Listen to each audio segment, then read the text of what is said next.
Hello and welcome to the Make It Epic Wedding Podcast. Matt, how are you, mate? G'day, Tim. How you doing, mate? We're back again, and man, I'm bloody excited for today. It's going to be a good one. Yeah. Today is one of those days where we've got a really, really special guest on, and we won't wait any longer. Let's bring him in. We have Mr. Rick Liston. Mate, how are you? Very, very well, gentlemen. Thank you very much for having me on. For some reason, I had this tendency, not that I've set it up before, but at that very introduction, I was like, I wish I had that do-do-do-do sound effect to play for myself. We really need to add sound effects in. That'd be awesome. Imagine how good that'd be. We should. And what would your reaction if I had brought my own and not told you prior? Man. I'd play his own sound effect. That's when you know you've made it, when you've got your own sound effect board that follows you around. Would have freaked me out. Studio audience applause after everything I say. Well, a bit of a drum roll. Rick Liston, mate, you are one of the big dogs in the industry, and we met a couple of months ago now at the Lonely Hearts Film Camp, and I was pleasantly surprised, mate, with our interaction, your chat, and you have a very successful photography business. You're down in Melbourne, but mate, how about you give us a little bit of information about yourself? Who is Rick Liston? What do you do? Oh, you pretty much summed it all up there, Tim. Attended a film camp and I'm a wedding photographer, so not much more to it. And here we are. Thanks for coming. No, man, I don't want to bore anyone with the life story, but I guess the important things to note are that I'm a dad first, dad, husband, and then business afterwards. So my sole purpose in life is to look after myself, my wife, my daughter, and the photography business is there as a means to an end. I'm also someone who is tenacious about how I spend my finite time on this planet, and that all tends to flow into the systems I create, workflows, outsourcing, automation, the way I operate, all that jazz. So that gives you a bit of an idea of the angle that I'm coming from, and I'm aware that will not be everyone else's angle as well. Yeah, for sure. Well, I suppose you're an interesting character for sure. So you do have a successful photography business, and we're going to have a little bit of chat, I suppose, later on about your other venture that you got going on. But first, let's find out a little bit about Rick Liston. We're gonna roll off some Q&A, mate. Some fast action, some quick fire Q&A. And first one, favorite movie. Okay. Geez, that is a good one. God, Dirty Rotten Scoundrels comes to mind straight away. I don't know. I just got one of my best mates that I always travelled with who would just cracks us up, man. And then, God, by Oliver Stone. I can love all the Lord of the Rings movies, but I'm watching them at the moment. How good! Well, I'm reading the books to my daughter, so we're going back through them again, which is probably why I've said it. But started with the Hobbits and then going through Lord of the Rings now as well. And that's awesome. I love watching the movies, man, and it makes me realize just how much she's paying attention when I'm reading, because she's quoting before they're even coming up in the before they're even saying it on screen, and so like the book retention. Anyway. Massive sidetrack. That's so good. Me and my wife have been watching them lately. We started from Hobbit and worked our way through, and it's a bloody good. They're bloody good series, I'll tell you what. Let's move on. So, coffee after 5, yes or no? Hell no, cannot do it, man. I said 5 a.m. because that's about the time when I had that first one. But no, coffee after 10 a.m. I reckon is a struggle for me. Really? Yeah, well, okay. As I sit here and just had my last sip of my coffee. I'm still going. And mate, what word do you have trouble pronouncing? Well, my wife is Spanish, so it's can I settle on what language? Sure. God, you know what? The biggest trouble I have pronouncing anything is actually remembering names of couples when I'm doing the big group photo. Just to tie that in, and I'm sure there's going to be people out there who can. I can relate. the Does it brain come to just you and you're goes so blank, man. I've got everyone's attention there, and I'm like, all right, we're all here to celebrate the wedding of bride and groom. Mr. and Mrs. Newlyweds. You guys. you guys. Or I remember one of their names, and then it becomes really, you can't go Vanessa and the groom. In the first ever, yeah. I reckon in our first ever episode, I threw this I threw Tim. I told Tim about I told our audience about how I threw Tim under the bus at a wedding we did fairly early on in our me and Tim's friendship, I guess. And I was I remember saying Tim was we're about to walk into the groom prep, and Tim's like, oh, his name's Adrian, isn't it? I was like, no, it's Fred. And and then Tim opens the door and goes, oh, hey, Fred, how are you? He's like, oh, my name's Adrian. And I was like, so good. And Tim's just losing it, and he was so angry, and it was so great. Yeah. That was early on. I still hate you for that one. It is really hard to dig up from there. You basically lost him from the moment you walked in, so nothing you do. That was a good recovery. It was still probably our best wedding we've ever done, so it's fine. Oh, amazing. And Rick, what has been your favourite age so far?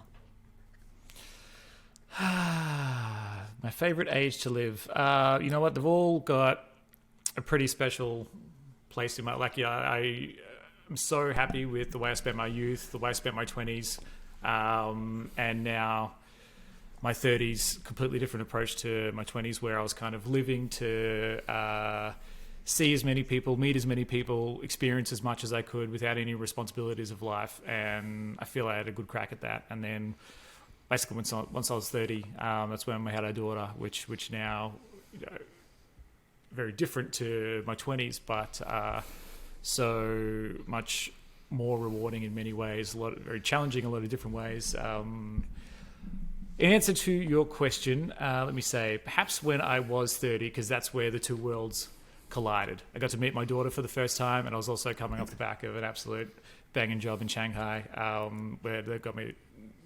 I got to travel all over China, see and meet a lot of different people running businesses and working with a cool production crew. And yeah, I was living in Ibiza. I don't know. Yeah, 30 is the one. Is the one for me. Yeah, so many places you've lived. I know. Just dropping that. I know. I'm Ibiza, Shanghai. These guys are dropping these big bombs. That was it. And in hindsight, that was it. Yeah, there was a lot going on that year. But also, man, one of the biggest struggles is where you go from just living for yourself basically to now we had to change countries. I was illegal in Spain because I'd outstayed my visa. Had no income, no savings. Just trying to figure out how to be a dad. So yeah, a lot of shit going down that year.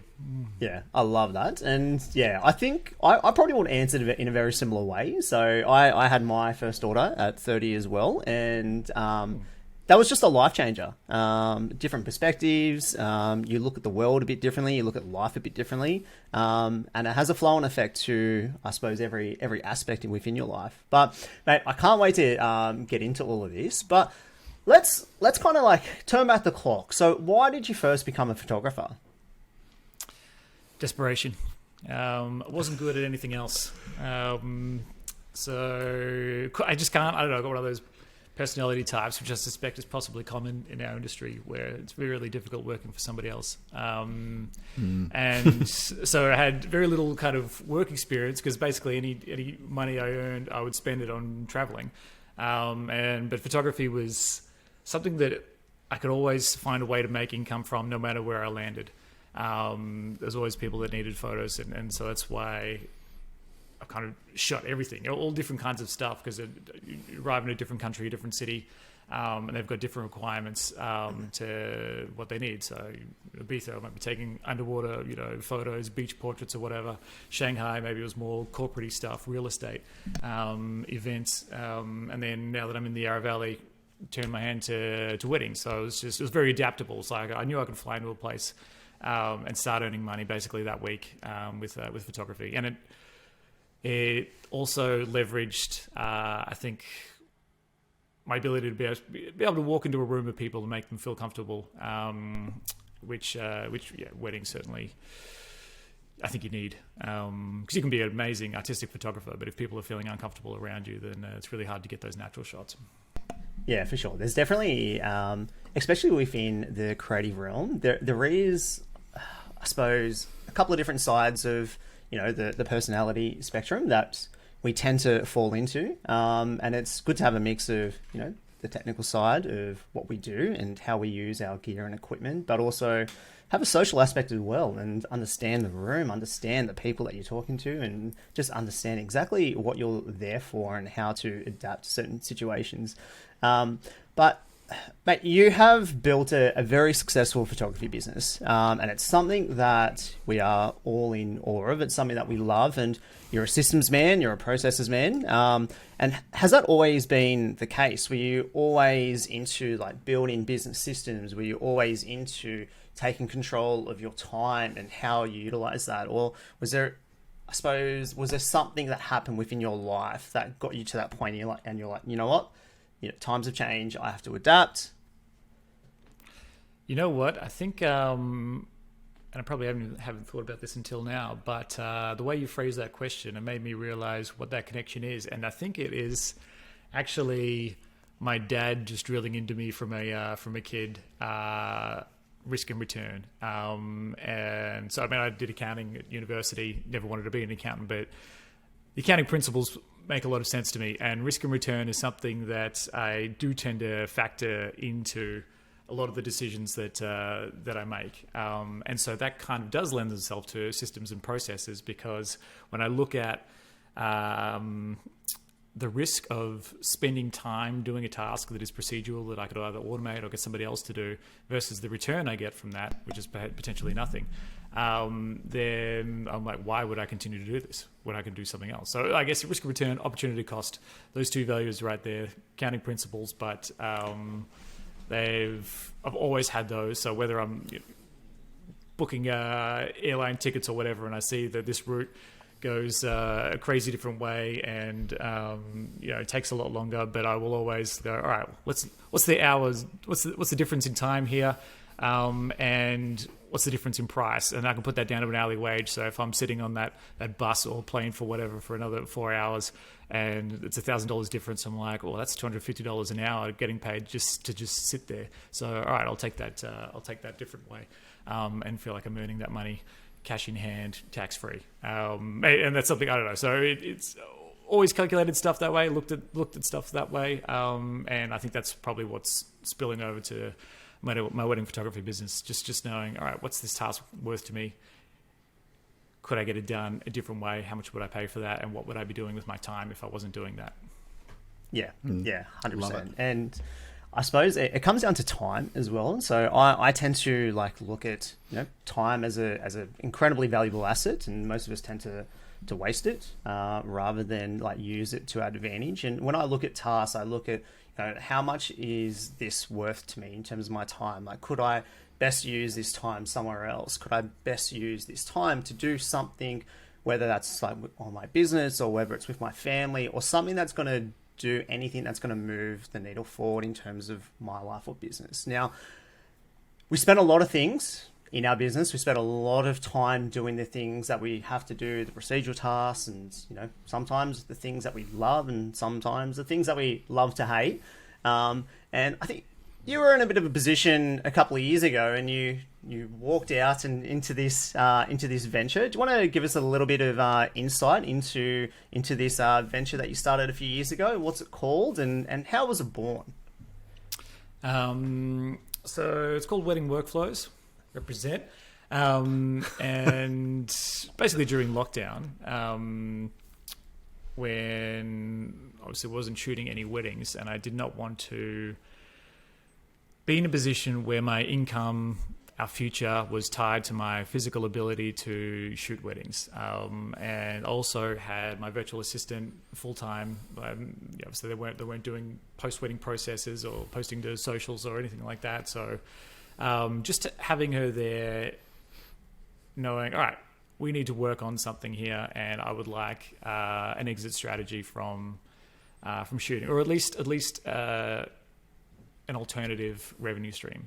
So what are we sitting on here? And the good thing about weddings is that they're pretty similar all over the world. So the headaches, the nightmares, the things that I experienced, I'm sure you guys, even as videographers, experience a lot of them, very similar problems. And if anyone's listening anywhere else in the world, when it comes to weddings and the whole timeline, the whole client journey, they're all pretty similar headaches that need solving. And something that we tend to do as we shoot for year on year with hundreds of weddings is we learn how to do it a bit better. We learn where those headaches are, how to prevent them, where those nightmares might occur, where the fun stuff is, and how to try to make sure that's happening, how to get the most out of each wedding day. And so because it takes hundreds of weddings, years of experience to get to that point, to know what to put into a workflow or how to get a better day for a couple, and maybe realize, my God, it's so much reinventing of the wheel here. How can I put everything I've learned into somebody else's business in a really straightforward, streamlined way? So I thought, you know what, my workflow. So the workflow that I've built on, so that's my client journey, all the emails, all the automated emails that are going out to my couple to prepare them for their wedding day, which helps them, helps me. That's pretty much similar, the world over, like the things that they're going through. Everyone, no matter where you're getting really married, you're probably going to be experiencing. So we started at installing those workflows into other people's accounts, because that it really is a painful process, putting together a long automated workflow that solves all your couple's problems. We know. And then the second thing to that was just looking at actually what my virtual assistant was already doing for me. And that was a long process as well, just building the resources, right? So everything that I want to get her to do needs an operating procedure. So something that I need to create, record, write down, step-by-step processes. That also takes a really long time to put together. But I was like, but all these things, they're actually pretty applicable, once again, to everyone else. So why would everyone else have to find a VA, recruit them, train them, put all this stuff together? Because we can just have my resource hub available to the next VA to learn and train from, so they can just start basically treating somebody else's wedding photography business the same way they treat mine. And yeah, that's where it began. And then I started talking about it and finding out that it is true. My pain points are pretty similar to everyone else's, and just offering a way to solve those pretty quickly. Realize there's a good market there for it. Yeah. And I suppose like Matt and I, we obviously have our own individual businesses. We shoot quite a fair few weddings. Just a couple? We do, yeah, just a couple. I'd say we probably shoot above average compared to the market. But just as a bit of disclosure, how many weddings are you shooting per year? So I had been shooting over 100 a year, but now transitioning to an associate shooting model. So November's my last wedding that I'll be shooting myself. And I feel like everyone here should be thinking about what that exit strategy should be, because there's not too many, 40, 50-year-old. I don't know how old you are. Probably how old you are, Tim. But as you're getting towards that, as you're getting towards that age, you certainly want to be looking, all right, what am I doing? And the good thing about systematizing your business is that it does mean you can get somebody else to come in. It's just a good practice to get into the hang of, because then basically if shooting the day is the last thing that you can remove yourself from, then you're pretty free. You're pretty free to go and pursue whatever else you want to pursue, but that income stream is no longer reliant on you being there, ready to shoot. So that was the last thing that I've found a way to replicate. So I'm curious, because for me personally, I get a lot of inquiries, and I've definitely, especially in the past probably couple of months, I've definitely been offering an associate shooter or lead photographer, whatever you want to do, to go in place of me when I'm booked. So how did that, are you still running it under Rick Liston, or are you running it under a new company? How are you structuring that, and how has that gone down with your couples? So I've added the "and co" to the end of my name, but I mean, I thought, God, I've just got so much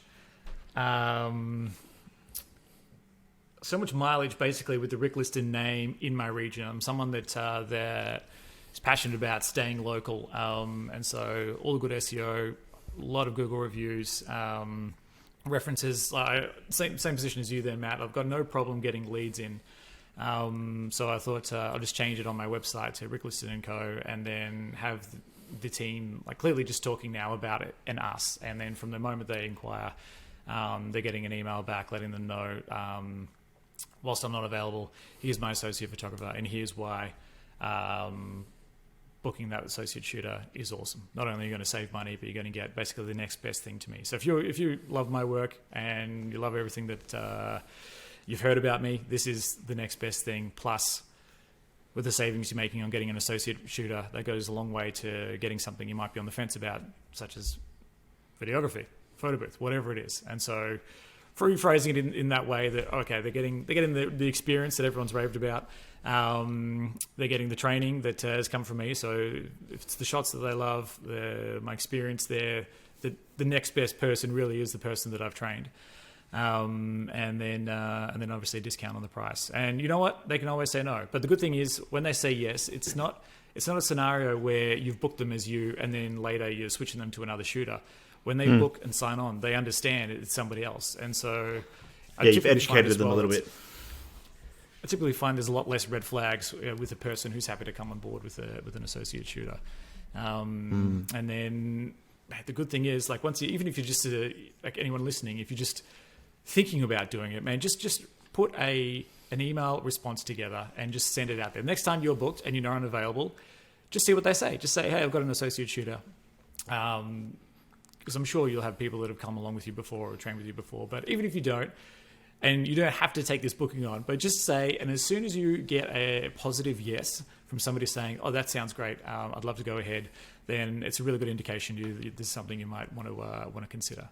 Because if you've spent a long time building your business, that's all that knowledge, man, all that experience, it's all reliant on your ability to be available on that one particular day. But as soon as you do this and you start taking those associates on, it teaches you a hell of a lot of things about systematizing your business. And God, that's probably, is it systematize? That's okay. It might be systemized. Systemized, but that's okay. I'm all about the wrong English words. I speak good England all the time, so that's okay. but I love that because that's literally what you just said. Then that's literally what I've been doing in the past couple of months. I do have one or two photographers that I've been working with, and I wouldn't say training them purposely for this reason, but I was kind of well, if I get something, most people are booking us, a year to 2 years in advance, up to 2 years in advance, some people, so there is time on our side to be able to train them, and for me personally, I know I'm shooting at a lot of weddings and I can offer them X amount of weddings to come to and to start training them from tomorrow, really, if I wanted to. So I kind of did the same thing and I was well, if it works, why would I not try and do that? So, it's just interesting to hear the way you're doing it. And it's nice to just chat about it.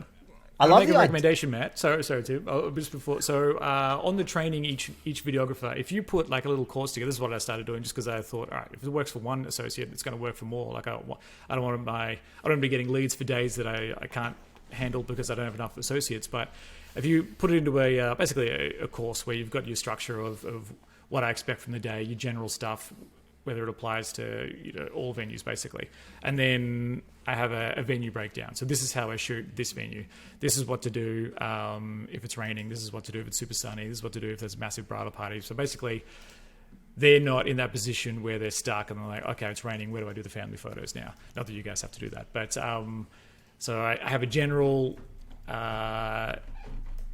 my expectation kind of section of the course, and then I have a breakdown of each venue so that when I'm making it for one person, it just means I'm making it for anyone else. So I don't have to go through the whole training process again and again and again for each new photographer that comes on board. They've got it all there. I love that. Always, so good. Doing basically anything you do.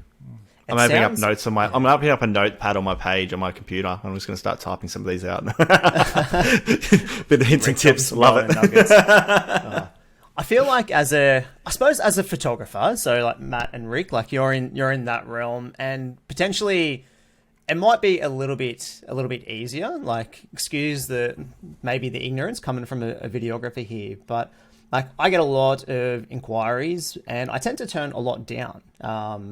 and it's looking towards like that end game. Like, what does it actually mean? I don't really want to be a 40-year-old videographer, like partying with a bunch of 25 and 30-year-olds.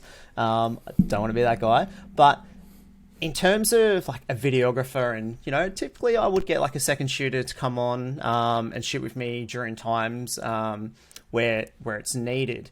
But I've just struggled to find those people that are like willing to like learn and stay.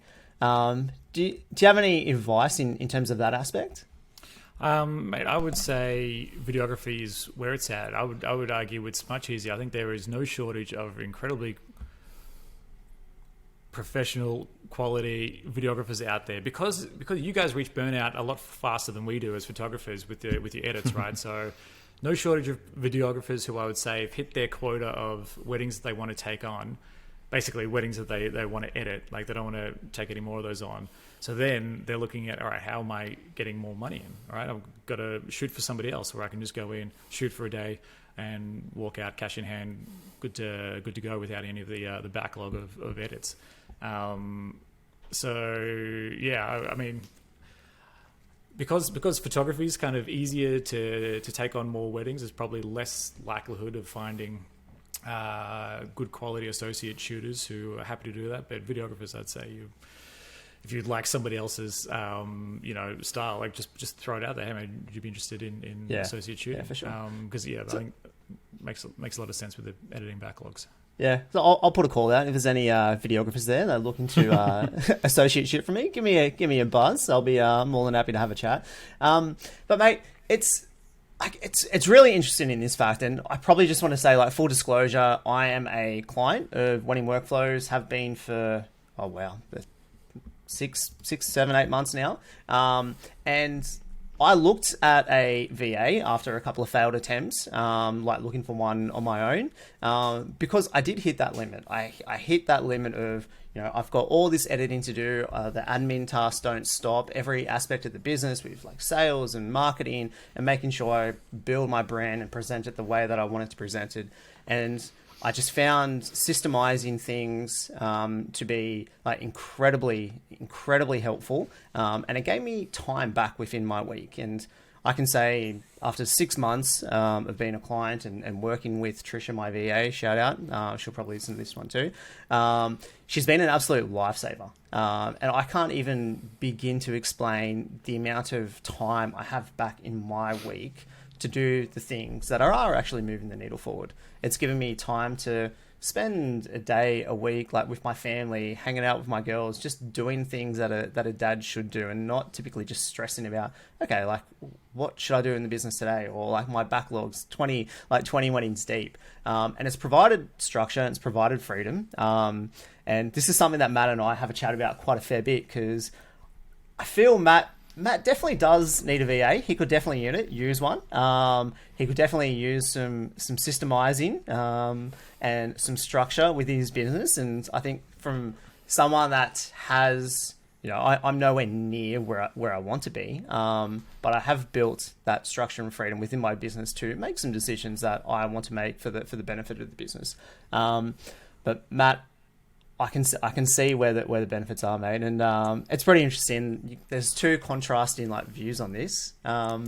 We probably talk about this I reckon we talk about this at least once a week, if not more, about and Tim's just like Tim's like rubbing his little Buddha belly over there, being so happy with himself about where he's at with it, and to be completely honest, it's not that I am against it whatsoever, and it's nothing to do with that. It's more the fact that at the moment for me, I'm shooting a lot of weddings. I think last year I shot well over 100, and this year I'm pretty close to 100. And it's just one of those things where I'm like, at the moment, I don't have the mental capacity to, I guess, just add that in and just start to think about, setting up processes and setting up some of that stuff to, I guess, make sure that the VA is working for me well. It's not that I'm not keen on it. It's more that it's just like, at the moment, my brain is just like, with all the things that I'm currently doing. Throw in a, newborn baby that's, and also throwing in this podcast. It's a lot going on.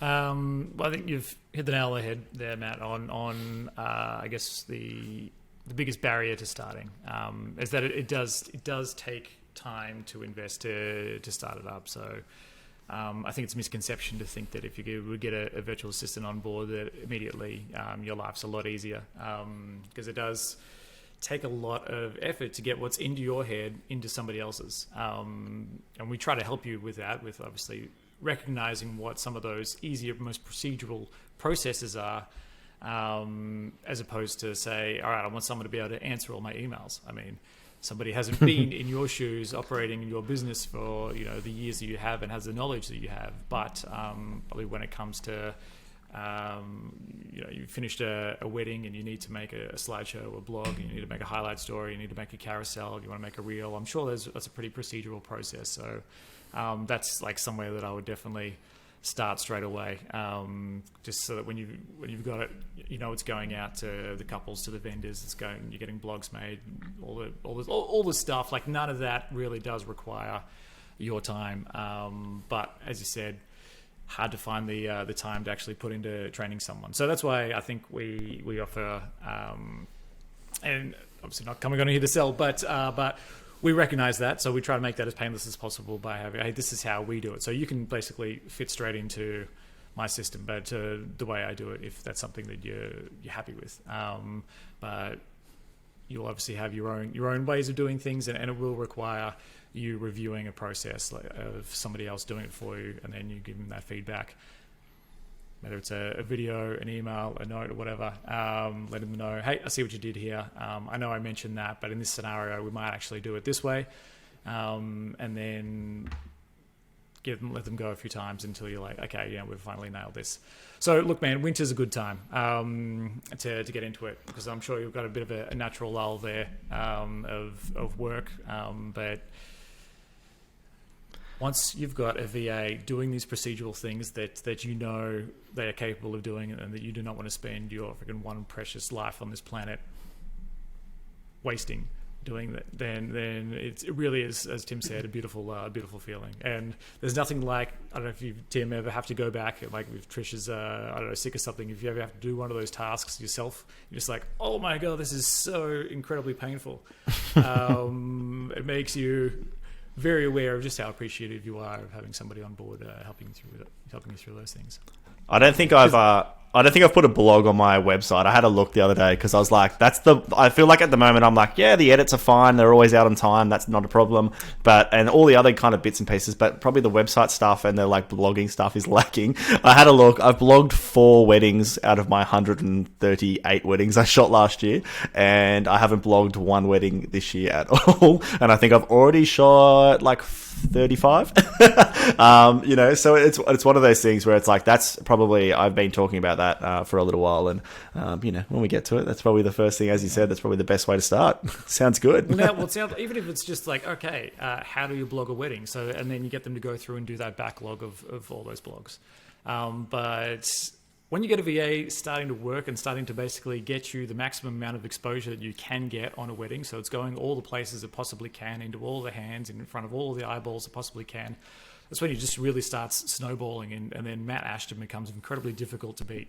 And you're looking ahead at sustainable leads, for as long as you want to operate. And that's when you're like, all right, now that that's all rolling, and I know every wedding it's going out in front of everyone, now let's take on these associate shooters, right? Let's just see how many of these we can muster. It just becomes really difficult to compete against somebody who's got someone working with them, getting that footage, those photos into as many hands and in front of as many eyes as is possible. Yeah, Right. definitely. And it's something that where the baseline, it just keeps shifting. It's like new things. And I didn't start with blogs, and typically I don't think many videographers actually like blog at all. But I realized by blogging, like, it improves my SEO, it improves, my potential like on-brand image, it improves everything within my business. That's going to help move the needle forward. It's going to allow me to shoot at the places that I want to shoot at. It allows me to build relationships and network with vendors as well. But there's just so many aspects. And Rick, mate, as filmmakers and photographers, we have so many hats to wear. So many. I can't even begin to name them all. There's accountant, producer, videographer, photographer, bookkeeper, media manager, sound engineer, editor, creative designer, graphic designer, content producer, social media manager, marketing manager, colorist, business strategist. Like this, the list goes on. But Father. Father, yep. That's a pretty big one too. But there was something that you mentioned at camp, and you called it superhero syndrome. Can you explain to us a little bit about what it is and why it's important as a creative that we do recognize this? Well, it's basically something that applies to, I think, all of us. Like, for us to be wedding photographers, videographers, wedding professionals, we tend to be really great at, working 14-hour days, 7 days a week. We are incredible at kind of wearing all those hats that you just described, and we're really good at making, basically keeping up appearances like everything is totally fine. And so that is like the superhero syndrome. And then a couple of the symptoms are that anytime you feel like you can do a task without paying somebody else for it, you will try to teach yourself how to do it. So if you're looking at, all right, here's something I've never done before, I'll try to learn how to do it rather than find someone to actually do it for me. Basically saving money wherever you possibly can. And it means that if you are successful, that you are really quickly going to end up in a position where you're either going to break down or you've got to change, right? So that change is going to be, all right, I need to start delegating some of these things, because otherwise, just as you get more and more successful, these tasks build up, and you don't want to let anyone else do it because you think no one else is going to be able to do the things that I do. My whole business will collapse if somebody else comes in and helps me. And what ends up happening is that you will collapse, or you won't be successful. Like one of those two. But if you are successful, which is obviously where you want to be, you got to change. And so you got to recognize the problem in order to solve it. And that's like, I cannot keep going at this rate, doing all these things. And especially when they're things that can be automated or can be outsourced to incredibly capable people. Because it's the opportunity cost here. Like, do I continue writing Instagram captions for all of these weddings, sitting there on my phone, in my couch, getting served ads while my daughter's trying to, tell me, Daddy, why aren't you playing with me? Do I want to do that, or do I want to let somebody else do that for whatever it is, $7-8 an hour, and then get on to either shooting more weddings where I'm earning thousands of dollars a day, or being the present father that I was put on this earth to be? I know for me that's a really straightforward question. So the opportunity cost there is crucial of where I want to be spending my time. But it is a big leap because we get ourselves to this position. We become owners of these photography, videography, wedding businesses because we're so good at doing everything ourselves and working all these long hours. But like I said, it's going to get to a point where you got to break down and change. 100%. And I feel like this probably leads into something else that we were keen to chat on, which is obviously burnout, right? Like that's something that's huge. And if we're not doing some of these things, and me and Tim have like been talking about this for a long time. And as I said earlier, like Tim's a massive fan of wedding workflows and is loving having someone on his side, as you said. Me and Tim chat a lot and we're on each other's side, but we're not stuck in each other's businesses. And we're definitely keen to help each other out when it comes to, some of the burnout and, just trying to work out what it is that we can and can't do. And it's some of those things that I know I'm not great at everything and I know I suck at some of the stuff. And when you talk about Instagram posts and captions, captions are the be all or end all of me. I can obviously, as a photographer, we can post a lot of crap on socials, and it's not crap in quote unquote is not really the right word, but you know what I mean. There's a lot we can post, and it can be hard to write a caption. But when it comes to the burnout side of things, I know Tim is pretty much, we've spoken about it before, and he's pretty much hit the wall, a few, probably 2 years ago, something like 18 months ago, 2 years ago, something like that, Tim. But why is, wedding workflows or something like this something that is really going to help with burnout, in the long term? Well, because a virtual assistant trained in serving wedding professionals is there to help you with all those procedural tasks that basically do cause that burnout, like sitting there trying to think of an Instagram caption. Stuff that doesn't really fall in your zone of genius, right? So you're an amazing photographer, Tim's an amazing videographer. And that's really where we kind of start these businesses, because we've got these great skills at creating great art, hanging out with people. And so if I put it to you that that's where you could spend almost 100% of the time in your business, and the rest of it can all be done by somebody else, I mean, wouldn't you be interested in at least starting that process? Because how much of your time are you actually at the wedding shooting in that zone of genius, and how much are you doing something else? I'd say, I don't know. For me, it's like about 90% when I was before I got help on board. Even just going through leads, answering leads, responding to emails in the same way before I started. All right, I think I can make a template here and automate this process. Got the social side. Basically, every time I create a wedding, I've got all these content. I know just how many places it can go out and how that's going to benefit my business, but it's just too painful to go through and do it. So invariably, I don't. I'm like, all right, I know I could blog this wedding. I know I could make all these Instagram captions and carousels and reels and pen it all, but I just cannot be asked. And so invariably, I just would not. So having someone come on board and take those painful parts of the business away that are not in our zone of genius and allow us to spend our time and energy. Right, we wake up in the morning and we're not freaking drained because, all right, the admin tasks are done. Now I can probably shoot, 3 weddings in a row, 4 weddings in a row. Like if you can go from 30 weddings, like if you're burnt out doing 30 weddings a year because you're doing all your admin yourself, and then you can go to 100 weddings a year because that's all you're doing. And if someone like you, Matt, if you're already doing 100 weddings, man, how much could you do? What would your income be if you could not have to do all the admin outside of it? Because there's 365 days in a year. Like, you're not working. And we're probably working 365 days in the year at the moment. Do you know what I mean? But the leads that you like, you have a great capacity to earn a hell of a lot, especially once you look into that associate shooter path. Because clearly to be shooting 100 weddings a year, you're going to be getting a hell of a lot more leads than you're probably getting 500, 600 leads a year.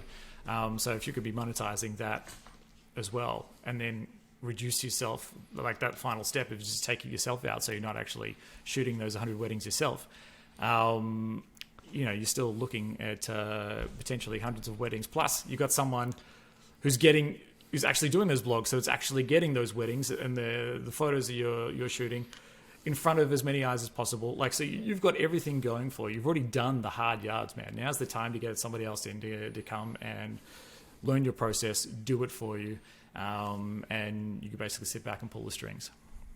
I love it. Rick, something that we talk about a lot on the podcast is like maintaining like a high client experience, and Matt and I both like collectively put a lot of effort into having a high client experience like with our business, and like having like these systemized like workflows allows us to do that. It allows us to like cater for 30, 40, 50 weddings and potentially 100 weddings if you're Matt a year and allow you to keep the same like standard of care and standard for all your couples. And I suppose a lot of photographers, a lot of videographers, a lot of creatives that are listening here, they're probably in the same position where they're doing a lot of these tasks themselves. And like we know, like we have industry friends, and we spoke about it in camp as well, that all those tasks that we have to do, and we do reach that level of burnout. We do reach a time where like there's like so much to do. We have such a huge backlog. I can't be asked, writing a caption. I can't be asked doing the blog, so you don't do the blogs. And in 12 months' time, like it doesn't like push you, it doesn't move the needle forward within your business. So like, I think, like, Matt, when you're, like, hearing this, like, does this sound like something, okay, like, this is something that I should really do? Because for me, I'm like, I should have done this a year ago. Like, I should have done this, like, 2 years ago. Yeah, 100%. And I feel like it's something probably that's been needing to happen for a long time. And it's, as I said before, it's one of those things where mentally to get around all of it in my head and to sit down and to work out those procedures, that's what, it's probably, I guess we've been having this conversation for a while about, that is a bit of a roadblock for me. And, that's something that, it would happen eventually. And definitely looking forward to June or July this year when I've only got 1 or 2 weddings. That's exciting.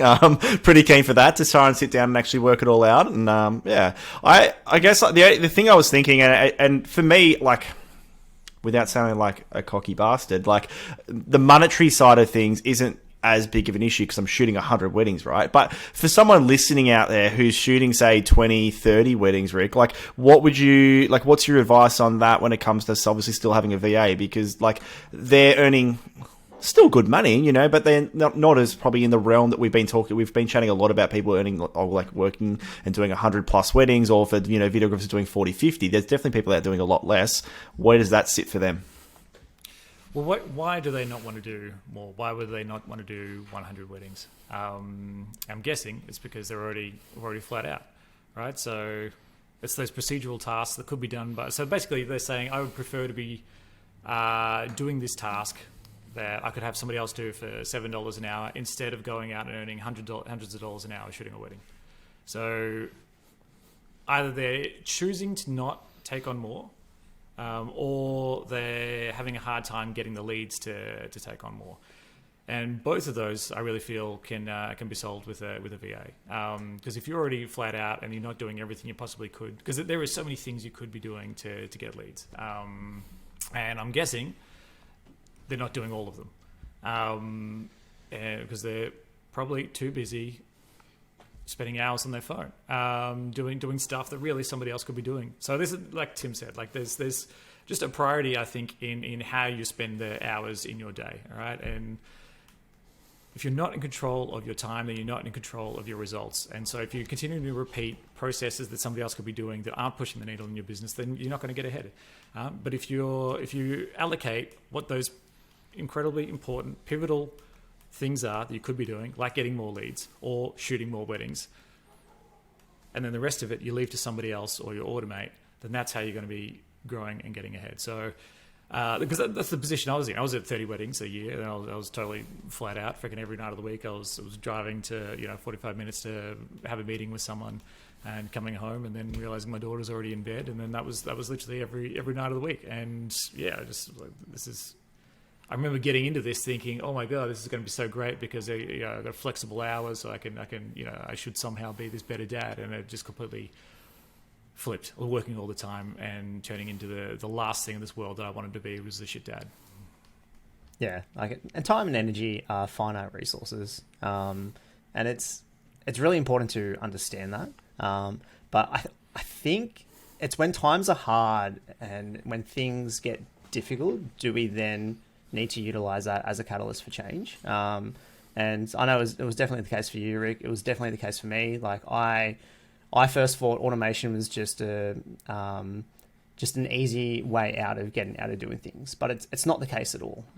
It's the ability to keep raising like your standards within your business, and like I'll say that I'm able to shoot more weddings because I have these systems in place. I can go out and shoot 3-4 weddings in a week in a row. I know that my email's been answered to. I know I've got Trisha that's responding using the language and the templates that I've set. She's been able to help build these systems within my business that provide so much like value, and the value is only increased within my business since I've started implementing these systems. Good to hear, man. Yeah, I mean, yeah, obviously we'll always come into contact with people that have varying and opposing viewpoints to ours, which is fantastic. What a terrible world it would be if we all thought exactly the same thing. And we can only ever, speak to ourselves, and we only have our own priorities ahead of us. And perhaps that's where a difference where we prioritize our time somewhere else rather than our business, or we see the photography side of things is a business, and it's there as a means to an end, which is to give us an income to live the shit out of our lives, which is certainly the point that I'm at. But I can understand that if someone lives to create art and make art and wants to spend their time on this planet with their couples, then that's fantastic, man. Go ahead and do that. I'd prefer to spend it with my family, my mates, myself. But the good thing is, I can do that. And if you look through my reviews, man, like it's not like the couples are having a shit time. An automated workflow is getting in there and making sure that their questions are getting answered before they have a chance to. They have to take the time to email me and write them. So, oh my God.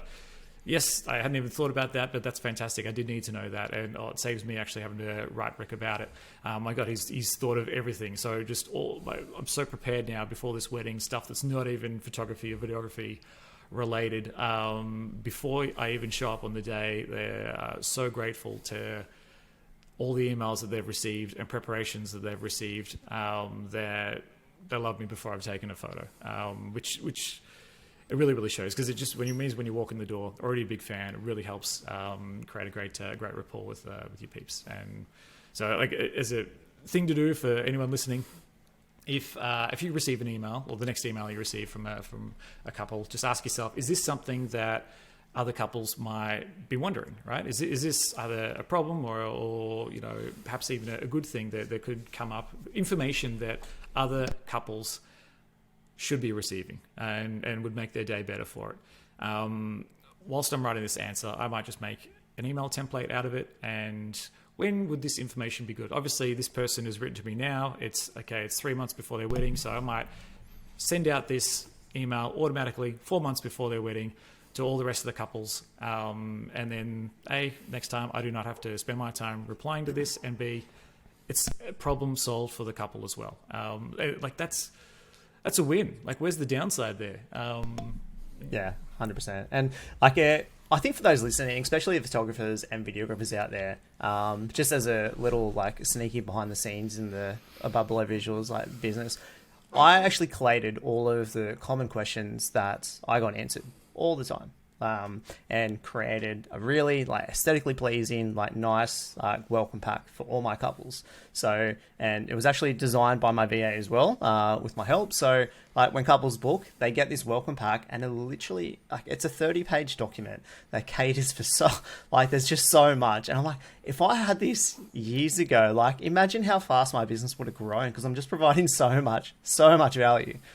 Not to mention, mate, the time, the collective time in you continuing to respond to the same question time and time again, right? What's the opportunity cost of doing that versus sitting there and, I don't know, writing to another venue saying, hey, can I film, a little intro to your venue showcasing everything you guys have to offer? And then, who knows, maybe you're on that preferred supplier list and getting lead after lead for the rest of your career. There's a difference in priority of how you spend your time, the different tasks, right? So just being busy doesn't mean anything. What are you being busy about? 100%. I feel like that, even the little, I do something similar to Tim, and I have one called Timeline Tips, and having that Timeline Tips little welcome pack, or whatever you want to call that, it's such a handy little resource to give, and it just kind of cuts out the BS that you have to write of those consistent emails, because I've sent it from day one. They've got it there. They're, from day one, they're planning their ceremony, and that's usually, especially for a photographer and a videographer, the ceremony time can make or break. So they can, and I talk I'll probably have 2 or 3 pages in that just talking about how important a ceremony time is, because, me and Tim have had podcasts after podcast about ceremonies and timings and all these things. They're all well and good, but if it's not on a piece of paper, people can't refer back to it and read it. So I feel like, that little things like that's a massive thing. And I just want to touch base on something you said earlier about, you're in a bit of a winning situation before you've even turned up to a wedding.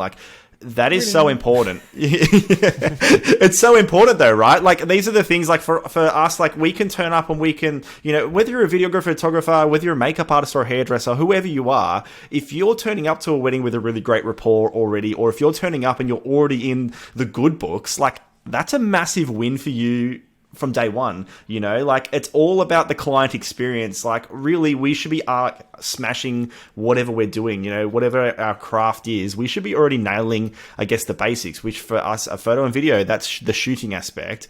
And if our client experience is on point, when at the end of the day, the wedding's finished and they haven't got any footage or photos yet from us, they're already so excited by what they're going to be receiving, and they know it's going to be amazing just because they had a really good day. And I think, if we're all doing that, made their mind up on Matt Ashton and what an awesome fucking dude you are. Yeah. Incredible photographer, already recommending you to everyone. Everyone at the wedding has just seen you in action. You're right, before they've seen a single photo.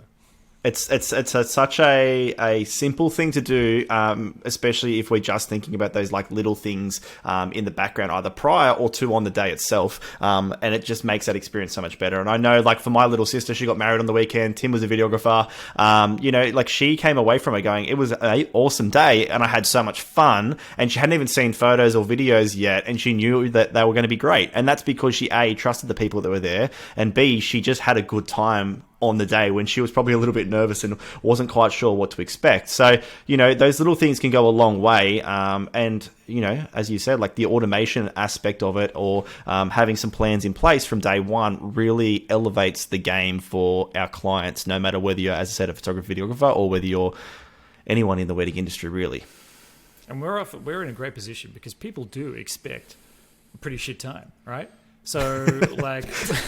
It's crazy though, right? It's so true. They expect like an unnatural, awkward, slimy, I don't know, person who's going to make them do weird shit, pose in ways that are super uncomfortable, make them feel horrible.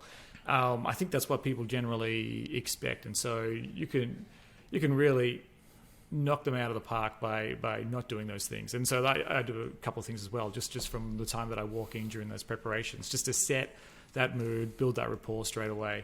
So obviously all the emails leading up to it beforehand, but when I walk in, part of my questionnaire is to get the names of all the bridesmaids, the groomsmen, and the parents.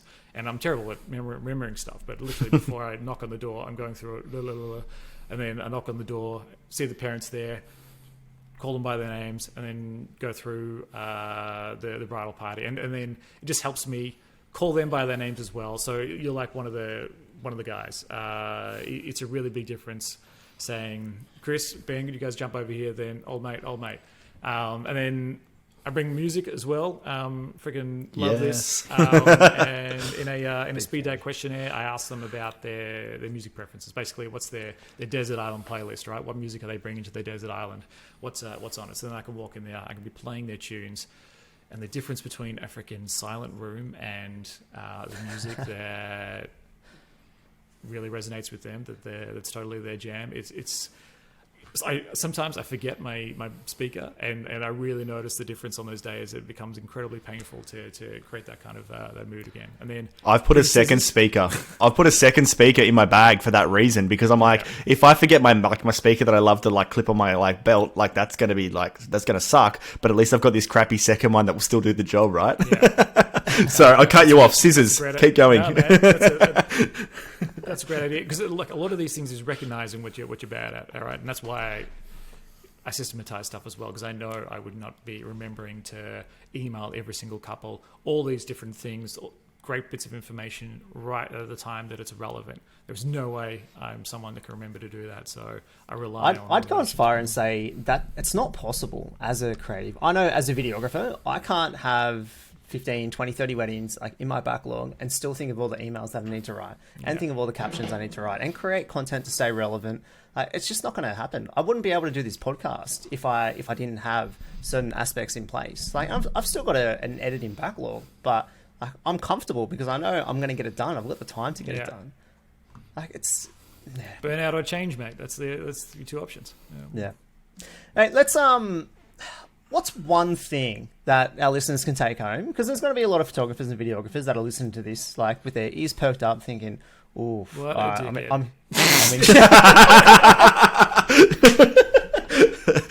end of podcast. Done. Mate, what's one thing that some listeners can take home and implement right now? I would say, man, everything we've spoken about, it all comes down to owning your day. So even if you do want to automate or you do want to outsource finding a VA, like it does take time. It does. You do have to set up that email template, or you do have to create an operating procedure. But until you start owning your day and being proactive with how you spend the finite hours in that day, you'll just never get anywhere. So if you start your day reacting, right, you pick up your phone, if we've got some Instagram messages in there, got some emails, better jump on those, better respond to those. Oh, somebody's liked my thing, I better jump on there and like some of their stuff.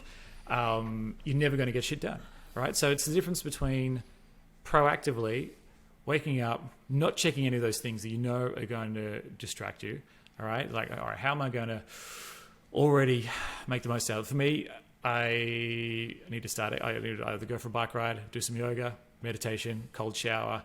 Man, after that, my brain is on fire. And I know that's going to die down, all right? So there's a very big difference between what I'm like after that in the morning and then what I'm like in the afternoon when I'm ready for a nap. So I'm going to wait for the afternoon for any of that, email stuff that isn't imperative. And I'm going to use that time where my brain is on fire to think about, what can I do today that is really going to push the needle, right? What are the tasks that I need to get through? And mate, it is that simple. If you can do that, then you will be unstoppable. But we have some of the biggest minds in the world with the biggest budgets doing everything they can to make sure you're not doing that, okay? So they can draw you in to show you as many ads as possible. So if you find that you cannot wake up and cannot resist the temptation of looking at your phone, going through the Facebook, Instagram, and then, 2 hours have passed, then delete them from your phone, man. Like just do desktop only socials. I know it's, crucial for our business, but you can go on the Instagram app and do your stuff in a way that's a lot less pleasurable than it is scrolling on your phone, or you give that stuff to a virtual assistant so that they can do it so you're not tempted, because there is a massive cost of switching tasks as well. So if you are doing something and then you do get a notification, you look on that, all right, like the toll on getting back to continuing the task that you're doing is huge. So once you've gone through your morning routine and you've written down your piece of paper, what am I going to do today? It's going to push the needle. You freaking do the thing, right? You don't open up your Gmail. You don't check your notifications. You don't let anyone else mess with that beautiful time of productivity, because it is going to be fleeting, all right? Like you've got these couple of hours where your brain's on fire, and just make the most of it, all right? Because you've got no shortage of people trying to pull you away. So stay true to that, man, and you'll take off. You'll actually start doing the shit that matters. Yeah, I love it. Because we're actually starting to reach a point of desperation at the moment with the podcast, aren't we, Matt? We are. I feel like we've been doing this for a little while as well, haven't we? Like it's been one of those things where we continually have these conversations where we're like, what are we going to do with this thing? Yeah. And what do I say over here? We need to systemize it. We need to systemize. Yeah, we need a system in place. We just need to have the system in place. And then like Tim, even we were having the conversation even this morning, we were like, maybe we should get a VA just for the podcast, just to like help us out with all the little things that, we haven't been doing it that we need to do. So yeah, maybe that's something. When you guys decided to start a podcast, what lit you up about it? It was an outlet for us, to be honest. It was just literally at the start of it. Like, if you go back and listen to our first episode, I probably wouldn't recommend it because it was very different to what it is now. But, it was only like, say, 30 episodes ago, which, in the big scheme of things wasn't that much. Like, we've been doing this for, I don't know, almost a bit over half a year, sort of. Yeah, something like that. And, it's come a long way for sure, and we've changed it a lot. But at the start, we literally did it just to have a bit of a chat. And we knew that we had information that we could give people that, we could get off our brains, and also probably helps us a little bit work a bit smoother after it. Like I know after I finished recording a podcast, I'm all a little bit like, a bit excited, a bit pumped about it. And then I get stuck into some work after and I'm pretty happy, unless we're doing it at like 2:00 in the morning because we're very behind on our recording or something like that. So I guess ultimately, like when we first started, it was mainly because we decided that we had information that we could get out there and we were excited for people to hear from us, but it also was mainly just an outlet for me and Tim to have a bit of a chit chat. And is that changed? No. So that's still there. Like, all right. So, but what lights you up about the podcast is that having a chat with I don't know, I guess different people from different walks of life, doing different stuff in our industry, and knowing that what you're producing is really being helpful to everyone out there listening, right? So I'm guessing that hasn't changed. But what has made it desperate?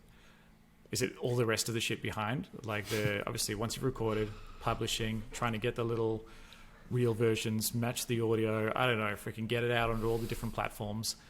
And is that not procedural stuff, right? So we have the video, we have the recording. This is now where it needs to go. It needs to go onto these. It needs to be repurposed onto these different platforms and these different lengths. Like that's all procedural stuff. So don't let procedural tasks get in the way of the things that light you up. And the good thing is there will be people out there who can help you with that. Yeah, definitely. And like it's an outlet for us to show a lot of value. It's an outlet for us to like chat about the things, and we shoot a lot of weddings. We have a lot to say about it, and I like to like share with the world and provide like value in, you know, we did this and we did it this way, and it provided so much value for this couple. Or even, you know, business related podcasts where we talk about, you know, the things that we're doing with our business, and we can help another creative business owner like move the needle forward in theirs. But like, even when I have my own like business sorted, and we're like with the podcast, we're like, yeah, these are the things that we need to do. You know, keeping up with the socials. Our social game is absolutely horrible, and you know, like with my own business, like, I have a VA that's helping me out with a lot of that. So yeah, like and something that we have to take. We got to take our own medicine on this as well. And we do have someone in place that's kind of covering us for like the recording side of things, I guess. And they are doing like, I guess, some of the behind the scenes of like all the putting together of the episode. And we do have like, I guess, a VA in that aspect, but it's all the other little things that we're like really struggling with now. And so it is very handy having, you know, having a chat today with you and talking about some of these things, because it's not even, as Tim said, like our own personal brands or, you know, businesses that we're like thinking about, how can we implement and how can we make better?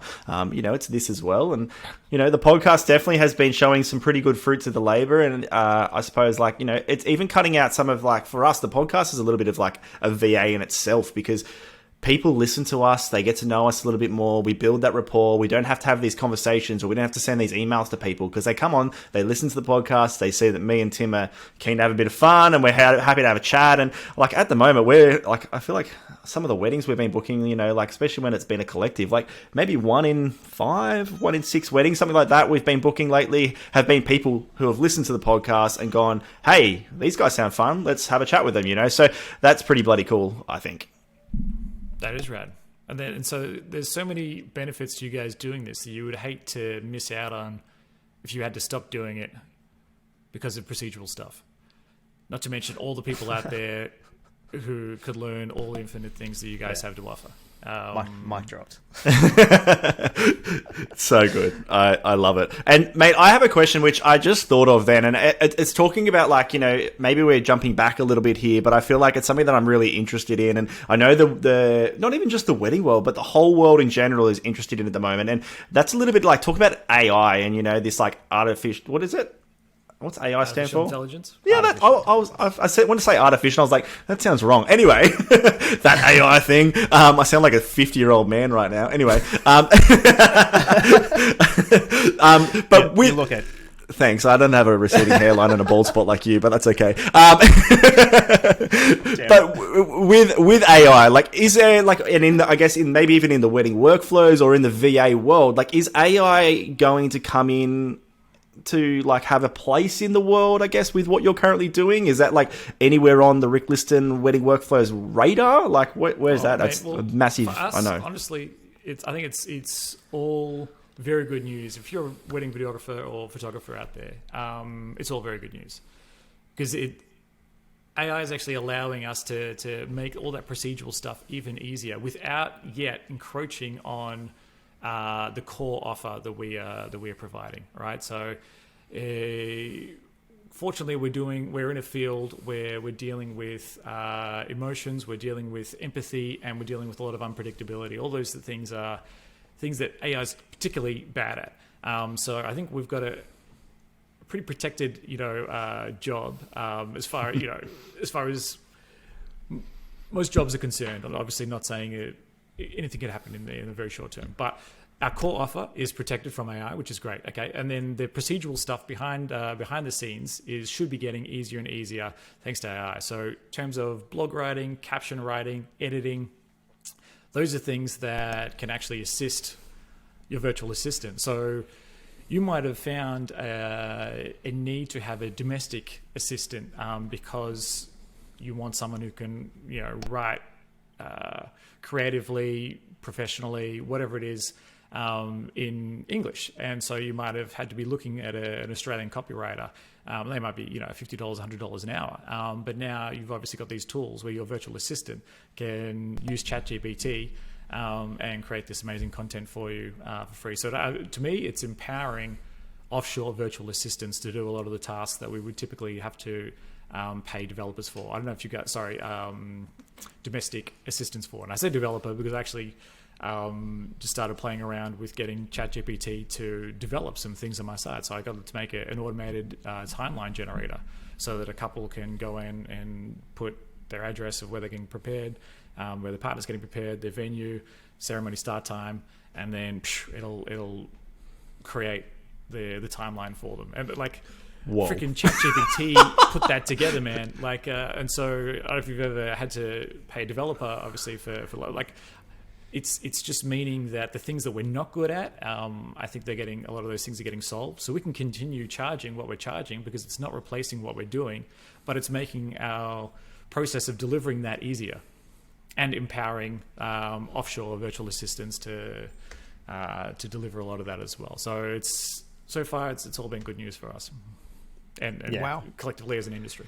That's huge. Yeah. Wow. I don't even know what to say right now because that's freaking. It's just going to keep on getting better and better. And this is a new generation as well. We're going to reach a point in business where so many aspects and parts of our business and parts of business in general can be automated. We're going to be able to build algorithms on the spot. The next couple of years is going to be incredibly advantageous for a lot of us. Yeah, I mean, it's definitely a can of worms, and I know I think I find whenever I'm talking about it, I end up sounding like a conspiracy theorist. But it's going to be interesting, man. It's a really interesting time to be alive right now. Amazing. Well, what's next for Rick Liston? Buying Matt a second power source for that purple light in his background. Yeah, I know. This is a conversation we've also been having lately, me and Tim. I literally have it open on my computer at the moment, being like, I really need to buy a new power bank for that purple light. But anyway, thanks for throwing me under the bus. Luckily, it'll be found. I'll send you my address.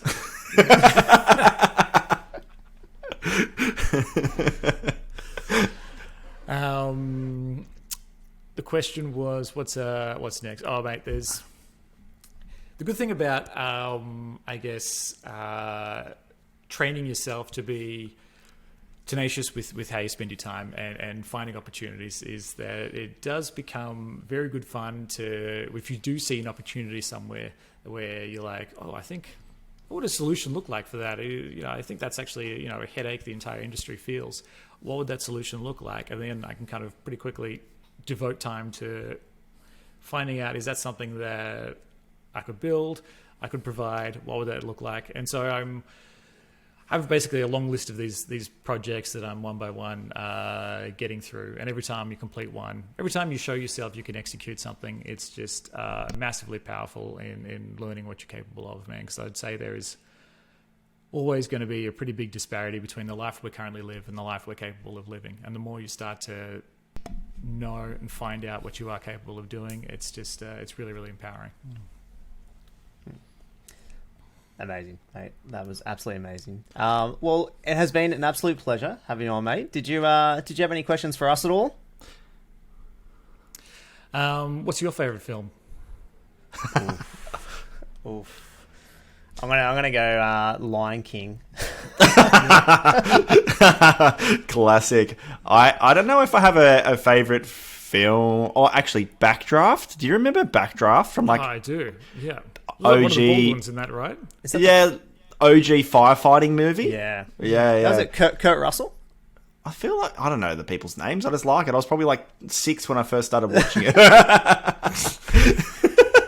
It's literally, I think it was came out the year I was born. So okay, on that then, if you were 6, because that's some pretty traumatic scenes. Was it Joaquin Phoenix in that? Anyway, what was the most traumatizing then movie in your childhood? Twister. Do you remember Twister? Which part? Yeah, I remember. I can't remember. No, I think I just got really worried by the fact that my house was going to get picked up and blown away by a twister, and wind just used to freak me out. Yeah. It was more the wind thing rather than the actual movie my itself. My mind just went to the game. I'm like, Twister, the game. Wake you up, you're not red, hat, and blue. It was that cow flying across the screen that was really done really badly. I don't know if you've seen it, but yeah. Like the whole thing was a Pepsi commercial. Wasn't it Pepsi cans that they used to cut up at the end? Yeah, they was. Yeah. Dorothy. It was a bit of like, Wicked Witch. I've been talking a lot about witches lately. He called our last podcast host a witch. I didn't. I said it was incorrect to call. I know she's a female, but I called her a wizard, and I was like, "Oh, this is." Anyway, I'm going to stop talking. I'm giving myself a For me, it was. Do you remember the movie Signs with Mel Gibson? Yeah. Oh, just when the alien like walked through the alleyway and just turned his head, like, oh, I still have nightmares about it. That particular scene was very scary. Oh, so good. Well, Rick, it's been an absolute pleasure, mate, and I feel like we will definitely be you'll be hearing from me soon, mate, so we'll have a chat, because I feel like I need to find out a little bit more about this and do a little bit more deep dive into how it is that I can implement some of these things into not only my business, but probably means you need to have a chat about the podcast too and try and do some goodness with that as well. But it's been an absolute pleasure having you on, mate, and I really appreciate your golden nuggets and wisdom that you've shared with our listeners, because, it's been a good day, and I feel like you're actually the first. This is a little side note, sorry. I'm just jumping back here for a second. You're the first person outside of New South Wales to jump on to the podcast. So we're going interstate now. Watch out, Sim. We're changing it up in the world. Rick's actually the first photographer as well. Yeah. Look at that. Will I also be the last after this? No, you might be back on again before the next one comes on. Who knows? Round 2 with Rick. Mate, I'm sure you've got some creative professionals raising their eyebrows at the moment, just wondering how they get in on this. And I know it doesn't just cater for photographers and videographers. There's celebrants as well that are part of the team. But where can we find Rick Liston and Wedding Workflows? If you guys head to weddingworkflows.com, basically you'll see the virtual assistant services there, workflow services. There's also, if you head to vendordetails.com, there's a free app. So this is just something for anyone, but just nice little show of faith of how I would love to start saving you time and reducing your couple's headaches. So you can use this, and it's basically an online database, so that when your couples are filling in the vendor details, once they are in the database, the next person to fill in those details, it all pre-fills. So they just start typing the name Matt Ashton, and then it comes up with their website, Instagram, and email address. And then it serves it to you in a way where you can easily copy it straight into Instagram, straight onto your website with HTML, and straight into all the emails. So do not spend another minute of your life searching and trying to type that shit out one by one. It's something we provide to try to make your lives easier and reduce the headache for your couple. So vendordetails.com, you can check that out. I can second that. I do use that within my business, and mate, I probably should send you the emails that I get back from this as well from couples. They are like, holy moly, holy shit, this is absolutely amazing. And the fact that you've got the ability to white label it means I can essentially take credit for it. That's correct. Yeah, you take credit for it. You put this in to make it as easy as possible for your couples, and it's not just the couples, man. It's also all the other vendors as well. So when you send an email to all the other vendors saying, hey, I've got approval from the couple to share these with you, so you don't need to go and bother them with it. Here's my photos, or here's the videos, and then here's everyone else's Instagram handles, so you can just go ahead and drop that straight in. So it means you're reducing their headache, that they don't have to go and do that shit themselves. They don't have to chase up the couple, and they are tagging everyone that's involved in it. So you look like a great person. And then at the bottom, you're like, if you like working with me, feel free to leave me a Google review. I'll be more than happy to reciprocate. So then they're like, shit, this is the easiest way for me to get a Google review, is to leave you one. And now you're getting more than one Google review per wedding. They freaking love you because you're sharing the photos. You got all the Instagram handles. Like, you're tagged in everywhere. Like, it's all good juju, man. Yeah. Love Amazing. That's so sick. Well, Rick, it's been a pleasure, and we really appreciate you taking the time to jump on today and have a chat with us. And you're a bloody legend, and I'm excited to hear some feedback from our listeners out there who have hopefully got a lot of golden goodness out of this this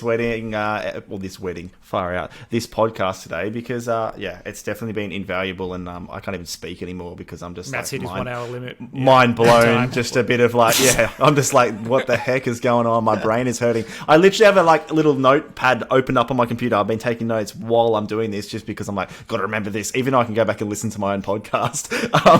I'm still like, gotta do it now, because I want to implement some of this stuff straight away, because I'm excited. So, mate, we really appreciate it. Was it Kurt Russell or was it a Baldwin? Yeah, what movie? What person was in that? Oh, so good. And I guess if you're listening out there and you have been frothing on what you've been hearing today, you're excited by it, please leave us a review, because we'd love to hear from you guys, and I'm sure Rick would love to hear from you as well. And make sure you check him out over at Wedding Workflows, because the game is being elevated by this man, and we're excited to see where it goes. Your life will change. Your life will change. Thanks again, guys. Thanks, Rick. We appreciate it, mate. Cheers. All right, until next week. See you guys. Bye.